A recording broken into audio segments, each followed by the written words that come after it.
এমন একটা আওয়াজ ছড়ায় দিল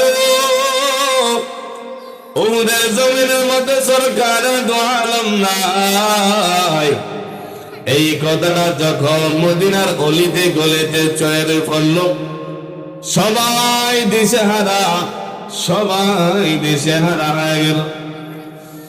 সরকার দো আলম রাহমাতুল্লিল আলামিনের খবর যখন শুনলো, মদিনা থেকে এক মহিলা দৌড়ায় উহুদের জমিনের দিকে দৌড়ায়, উহুদের জমিনের মধ্যে দৌড়ায় আর বলতেছে, আমার মায়ের নবী যদি না থাকেন আমি দুনিয়ার মধ্যে থাকিয়া কোনো লাভ নাই। সুবহানাল্লাহ। মহিলা রাস্তা দিয়ে দৌড়ায়, রাস্তার মধ্যে এক সাহাবীর সাথে সাক্ষাৎ হয়ে গেল। ওই সাহাবীকে ডাক দিয়ে বলতেছে, তুমি কি জানো আমার মায়ের নবী কেমন আছেন? মায়ের নবীর খোঁজ খবরটা দাও না, মায়ের নবী কেমন আছেন বলো না। ওই সাহাবী ডাক দিয়া বলে, আমি মায়ের নবী কেমন আছেন আমি জানি না, মায়ের নবী কেমন আছেন আমি জানি না, কিন্তু উহুদের এক প্রান্তের মধ্যে আমি তোমার সন্তানকে শহীদ হতে দেখেছি। সুবহানাল্লাহ। ওই মহিলা কান্নাকাটি করে বলে, সাহাবী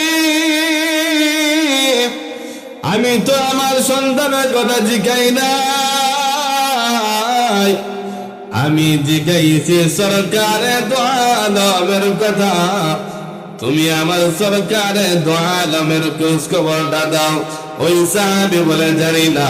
ওই মহিলা আবার সামনের দিকে দৌড়ায়, দৌড়ায়। হঠাৎ করে আরেকজনের সাথে সাক্ষাৎ হয়ে গেল। ওই ব্যক্তি বলতেছে, ব্যক্তি ওরে ভাই মায়ের নবী কেমন আছেন, মায়ের নবীকে বলো না, একটু খোঁজ খবর আমাকে দাও না। ওই ব্যক্তি বলতেছে, মায়ের নবী কেমন আছেন আমি জানি না, কিন্তু উহুদের প্রান্তের মধ্যে আপনার স্বামীকে শহীদ হতে দেখেছি। ওই মহিলা কান্নাকাটি করে আবার দৌড়ায় আর বলতেছে, যদি মায়ের নবীকে না থাকে আমি মহিলা সন্তান দিয়ে কি করব? আমার স্বামীর কোনো প্রয়োজন নাই। ওই মহিলা উহুদের জমিনের দিকে দৌড়ায় নবীজির মহব্বতে। এর নবীর আশিকের দল মদিনার মধ্যে আরেকটা এলান হয়ে গেল, কে কে জিহাদে যাইবা তোমরা জিহাদের তালিকার মধ্যে নামটা লেখা দাও। মদিনার নীতি গলিতে কান্নার আওয়াজ, প্রত্যেক মানুষ আসতে জিহাদের জন্য নাম লেখাইবে। প্রত্যেকের ঘর থেকে একজন নওজোয়ান যুবক, কারো সন্তান যায়, কারো স্বামী যায়, কারো ভাই যায়। এক ঘর থেকে শুধু কান্নার আওয়াজ শোনা যায়। 7 বছরের সন্তানকে লইয়া ওই মহিলাটা কান্নাকাটি করতেছে। 7 বছরের সন্তান তার আম্মাকে ডাক দেব, আম্মা যান, কেন গো আপনি কান্নাকাটি করতেছেন? ওই তার আম্মা জান বলতেছে, সন্তান ওই যে একটা এলান শোনা যায়, ওহম একটা যুদ্ধের ময়দানের মধ্যে কে কে যুদ্ধের জন্য যাইবার নাম লেখাও। দেখো প্রত্যেক ঘর থেকে এক একজন সন্তান জিহাদের তালিকার মধ্যে নাম লেখাইতেছে। ওরে আমার সন্তান, আমার মনের মধ্যে একটা বেদনা, তোমার বাবাও একটা জিহাদের মধ্যে গিয়া শহীদ হয়ে গিয়েছেন। আমার কোন উপযুক্ত সন্তান নাই, যেই সন্তানটা আমি জিহাদের ময়দানে পাঠাইব আর আমি হয়ে যাব শহীদের আম্মা জান। এর জন্য আমি কান্নাকাটি করতেছি। এর নবীর আশিকের দল ওই মহিলার সন্তান ডাক দিয়া বলে, আম্মা জান আপনি কান্নাকাটি করবেন না, আপনি কান্নাকাটি করবেন না, আমাকে নিয়ে আপনি মদিনার নবীর কাছে নিয়ে যাও, মায়ার নবীর কাছে নিয়ে যাও। ওগো আম্মা জান, আমি শিশু বাচ্চা ওয়াদা দিলাম আমি আপনাকে শহীদের মা বানায়া ছাড়ব। ওই আম্মা জান 60 বছরের সন্তানটাকে নিয়ে মায়ের নবীর কাছে হাজির হয়ে গেল। মসজিদের নববীর মধ্যে লাইন চলতেছে, পুরুষের লাইন, এক একজন জিহাদের তালিকার মধ্যে নাম লেখাইতেছে। ওই মহিলা পুরুষের লাইনের মধ্যে কারা হয়ে গেল। মায়ের নবীর সাহাবী মহিলা, এটা তোরে পুরুষের লাইন, মহিলাদের লাইন নয়, কেন রে তুমি এখানের মধ্যে দাঁড়াইলা? ওরে মহিলা, মহিলাদেরকে তো জিহাদের মধ্যে নেওয়া যাবে না। ওই মহিলা ডাক দিল, সাহাবায়ে কেরাম, আমি জিহাদের জন্য আমার নাম লেখাই নাই, আমি জিহাদে যাওয়ার জন্য এখানে মধ্যে দাঁড়াই নাই, আমার সন্তান নাই, আমার বাবা নাই, আমার কোন উপযুক্ত ছেলে নাই। ওরে সাহাবায়ে কেরাম, এই যে দেখো আমার 7 বছরের বাচ্চা, ওই বাচ্চাটাকে পুরুষের লাইনের মধ্যে দাঁড়ায় করাইলাম। সুবহানাল্লাহ।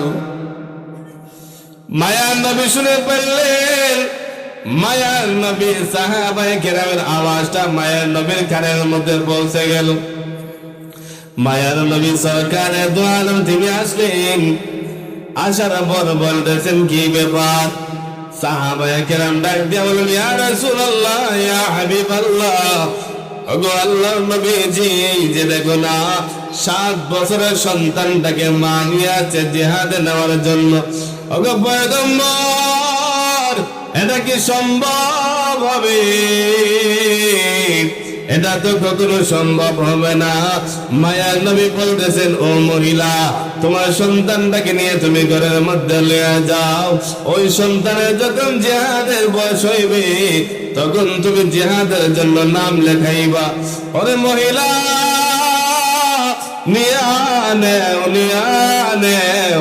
বরংস তাকে যদি জিহাদের ময়দানের মধ্যে নেই, সে তো তরবারি নিয়ে যুদ্ধ করতে পারবে না, বরংস তাকে দেখার জন্য আরেকজন লোক লাগবে।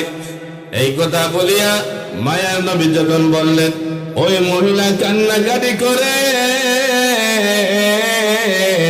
আর বলতেছে, ইয়া রাসূলুল্লাহ, ওগো আল্লাহর হাবিব, ওগো রাহমাতুল লিল আলামিন, ওগো সরকারে দু আলম নবী আমার। আবু বকর রাদিয়াল্লাহু তাআলা আনহু বলে, ও আব্বা জান, আপনি যদি আমাকে কিছু বলেন সহ্য করে ফেলবো, কিন্তু মায়ার নবীর বিরুদ্ধে একটা কথা বলবেন না। যদি আপনি আমার মায়া নবীর বিরুদ্ধে একটা অশ্লীল ভাষায় গালি দেন, তাহলে আপনি যে আমার পিতা, আমি এটা কখনো পরোয়া করব না। আবু কুহাফা আবার গালি দিতেছে। আবু করে তো সহ্য হয় না, সহ্য তোনার হইতেছে না। জোরে এমন একটা গুলশি দিলেন, এক গুলশি দিয়া উনার চোখে দিয়ে দাঁত দিয়ে রক্ত বাইর হইতেছে। সুবহানাল্লাহ। এর নবীর আশিকের দল, উনার পিতা আবু কুহাফা সরকারে দোয়ামকে দুদিন গালি দেওয়ার কারণে উনার ইমানের জজবাটা বাড়ে গেল। তিনি পরোয়া করেন নাই উনি যে আমার পিতা। তিনি বলছেন, আব্বা জান, আমাকে আপনি যা কিছু বলেন না কেন আমি সহ্য করে ফেলবো, কিন্তু আমার মায়ের নবী সরকারে দু আলমের ব্যাপারে তুমি কোনো কটূক্তি করবা না। আবু বকর রাদিয়াল্লাহু তাআলা ঘুষি মারলেন জুড়ে, দাঁত দিয়ে রক্ত বাইর হইতেছে। আবু কুহাফা মায়ার নবীর কাছে গেল, গিয়া বলে, মুহাম্মদ, তোমার আমার ছেলে তার বাবার গায়ের মধ্যে হাত তুলল। মায়ার নবী বলেন, সাহাবী আবু বকর এত নরম দিলের মানুষ, আমার মনে হয় না আবু করে তার বাবার গায়ের মধ্যে ঘুষি দিবে। সুবহানাল্লাহ। মায়া নবী সরকারে দু আলম রাহমাতুল লিল আলামিন আবু বকর সিদ্দিক রাদিয়াল্লাহু তাআলা আনহুকে ডাক দিয়ে আনলেন, এ আবু বকর, তুমি কি তোমার বাবার গায়ের মধ্যে হাত তুললা? এত জঘন্যতম অপরাধ করলা রে আবু বকর, এটা আমি কখনো বিশ্বাস করি নাই। আবু বকর কান্নাকাটি করে বলেন, পয়গম্বর, আমার আব্বা আব্বা জান বলেছেন আপনার ওনার গায়ের মধ্যে আমি ঘুষি দিয়েছি, এর বিচার দিয়েছে।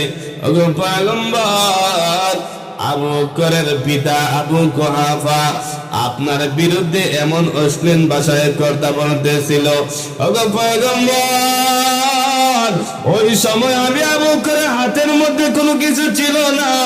যদি আমি আবু বকরের হাতের মধ্যে তরবারি থাকতো, যদি আমি আবু বকরের কাছে তরবারি থাকতো, ওগো পয়গম্বর, ওই তরবারি দিয়া আমি আমার পিতার মাথাটা বডি থেকে আলাদা করে দিতাম। সুবহানাল্লাহ। এত এত মহব্বত সাহাবায়ে কেরামের ছিল। মায়ের নবীর বিরুদ্ধে যে কথা বলেছে কাউকে তারা রেহাই দেয় নাই। হযরত উমর সিদ্দিক রাদিয়াল্লাহু তাআলা আনহুর কাছে এক মুনাফিক এবং এক ইহুদি আসলো। আসিয়া বলল, উমর, একটা বিচার করিয়া দাও। পয়গম্বরের কাছে গিয়েছিলাম, পয়গম্বর তো ইহুদির কাছে ইহুদির কাছে রায় দিয়েছেন।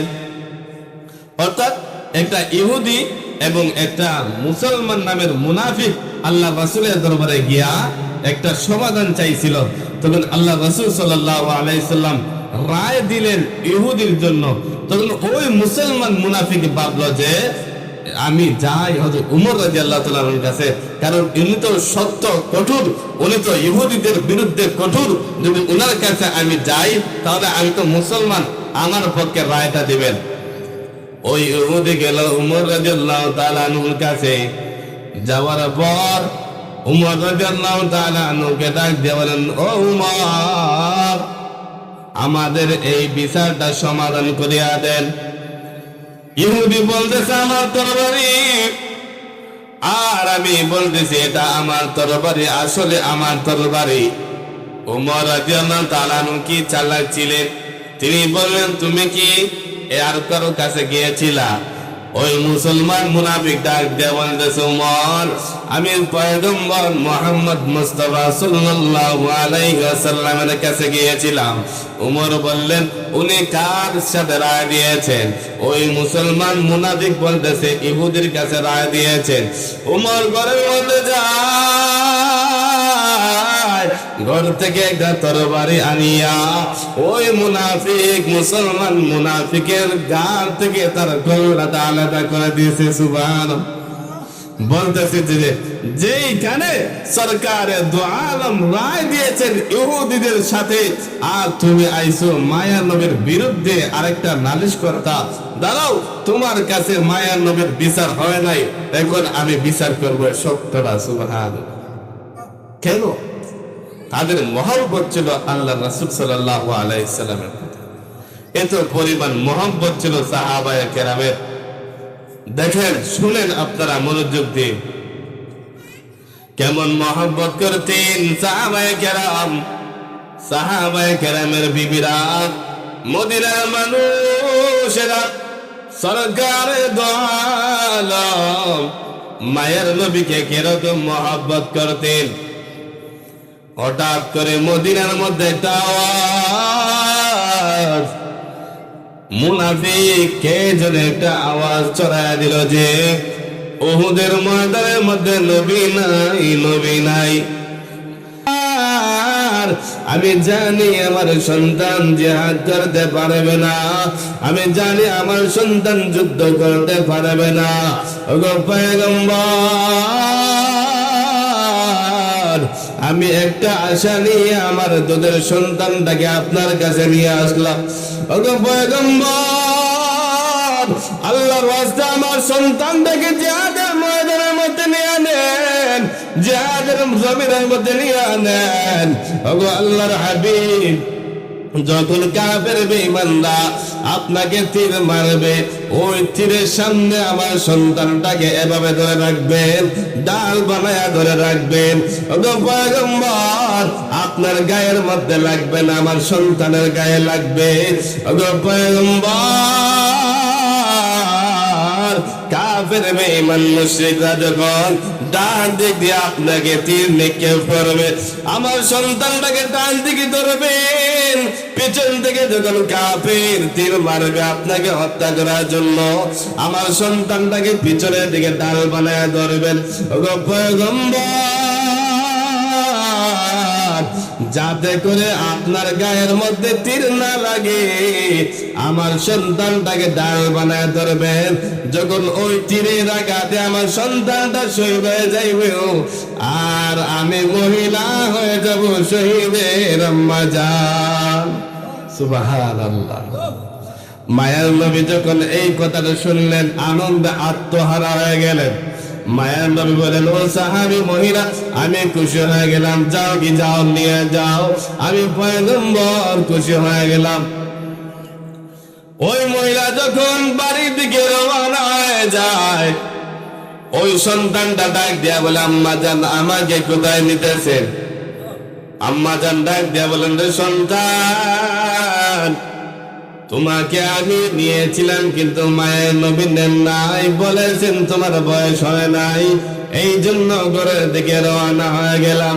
ওই 7 বছরের সন্তান ডাক দিয়ে বলে, আম্মা জান, আমি তো আপনাকে ওয়াদা দিয়েছিলাম, আপনাকে আমি শহীদের আম্মা জান বানাইব। ওরে আম্মা জান, আমাকে মায়ের নবীর কাছে নিয়ে যাও, একটা সুযোগ দিয়ে দাও।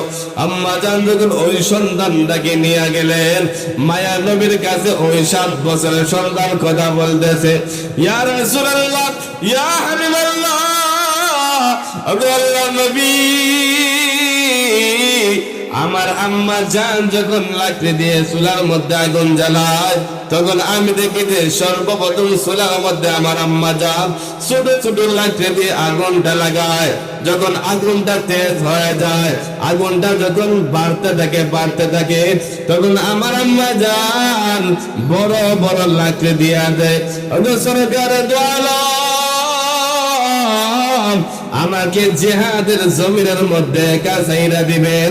আমি ছোট বাচ্চা, যখন আমি জিহাদের ময়দানের মধ্যে চলে যাব, আমি যখন জিহাদের জমিনের মধ্যে যাব, যুদ্ধ করব, সর্বপ্রথম আমি আগুন জ্বালাইব। সুবহানাল্লাহ। সর্বপ্রথম জিহাদের ময়দানের মধ্যে আমি 7 বছরের সন্তান আগুন জ্বালাইব। আগুনটা যখন তেজতে তেজতে অনেক বড় হয়ে যাবে, তখন সাব্বাবকে পাঠাইবেন, উমরকে পাঠাইবেন, আবু বকরকে পাঠাইবেন, কারণ তাদের অন্তরের মধ্যে মায়া থাকবে বেশি। তখন যুদ্ধের জমিনের মধ্যে আগুনটা লাগিয়ে যাইব। এরে নবীর আশিকের দল, মায়ার নবী তার বাধা নেন না, খুশি হয়ে গেলেন। জিব্রাইল আসমান থেকে আসিয়া বলেন, ও পয়গম্বর,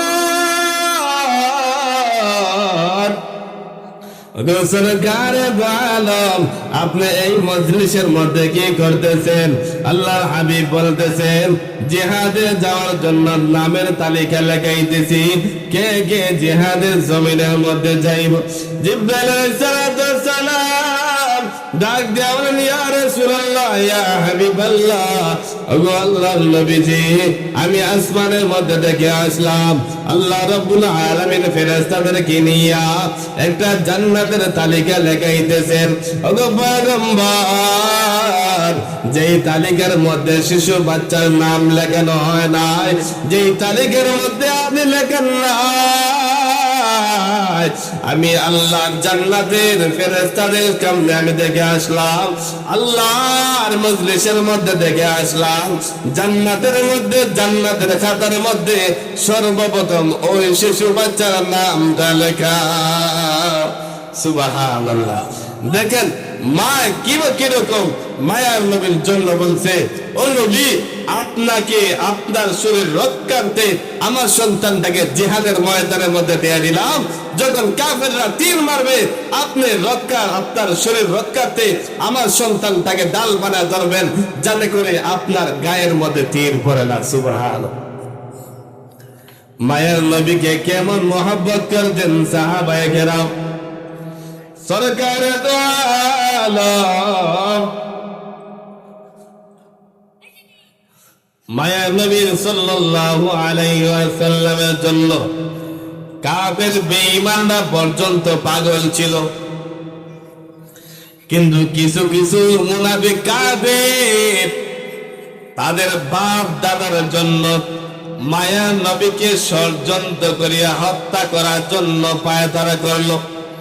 এর নবীর আশিকের দল মায়া নবী সরকারে দো আলম কেমন নবী ছিলেন? তিনি ছিলেন রহমাতুল লিল আলামিন। যেই কাফের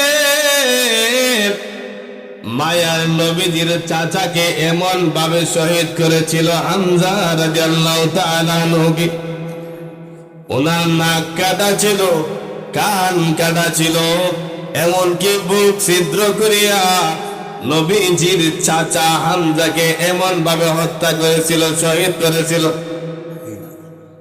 এর নবীর আশিকের দল মায়া নবীর চাচাকে এমন নির্মম ভাবে শহীদ করেছে যে কাফের ওয়াসি যখন ইসলাম ধর্ম গ্রহণ করে ফেলল, মায়ের নবী তাকে মাফ করিয়া দিলেন। সুবহানাল্লাহ। আজকে দেখবেন যদি একজন সন্তান, মনে করেন আপনার সন্তানকে যদি আরেকজনে কোনো তাফা দেয় আপনার সামনে, তখন আপনার মেজাজটা কিরকম হবে? ওই ব্যক্তি যখন আপনার কাছে আসবে তখন আপনি বলবেন যে দেখো আমার সামনে আমার সন্তানটাকে চক্কর মারছে, এখন আইসে আমার মাফ দাও, বলবেন কিনা? বলবেন না। কিন্তু সরকার দো আলম এমন একজন নবী ছিলেন যেই নবীর চাচাকে এত নির্মম ভাবে শহীদ করেছিল, হত্যা করেছিল, যেই কাজের হত্যা করেছিল, সে যখন ইসলাম গ্রহণ করে ফেলেছে আল্লাহ রাসূল তাকে মাফ করিয়া দিয়েছে।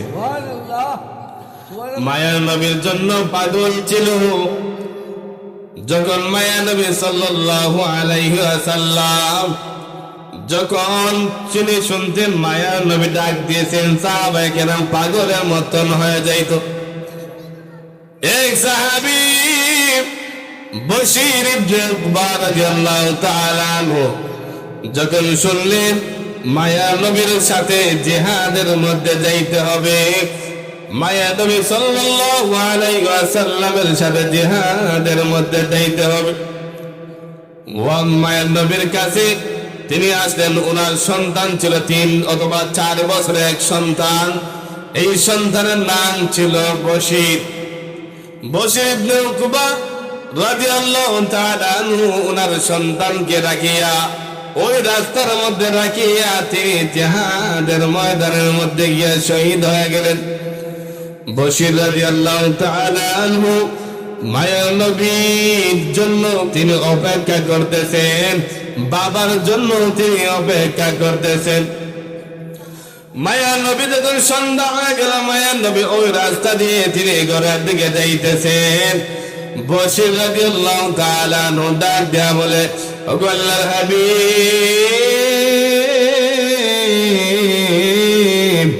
আমার আব্বা জান তো আপনার সাথে গিয়েছিলেন। ওগো নবী, আপনি আসলেন, আমার আব্বা জান তো এখন আসেন নাই। বলেন না, বলেন না আমার আব্বা জান কখন আসবেন? আমার মা নাই, আমার ভাই নাই, আমার তো কেউ নাই, আমি কার কাছে রাত কাটাইব? মায়ার নবী সরকারে দো আলম তিনি কান্নার ভাব চলে আসলো।